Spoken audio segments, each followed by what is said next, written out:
வயநாடு நிலச்சரிவில் பாதிக்கப்பட்ட மக்களுக்கு குன்னூர் பெட்ஃபோர்டு பகுதியில் சுற்றுலா வாகன ஓட்டுநர்கள் சார்பில் 2 லட்சம் ரூபாய் மதிப்பில் பொருட்கள் அனுப்பப்பட்டது.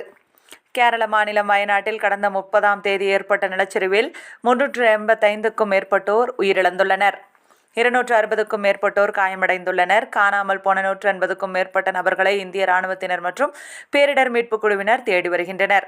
இந்த நிலையில் நீலகிரி மாவட்டத்தில் குன்னூர் பெட்ஃபோர்டு பகுதியில் இயங்கி வரும் சுற்றுலா வாகன ஓட்டுநர்கள் சார்பில் கடந்த சில நாட்களாக பொருட்களை சேகரித்தனர்.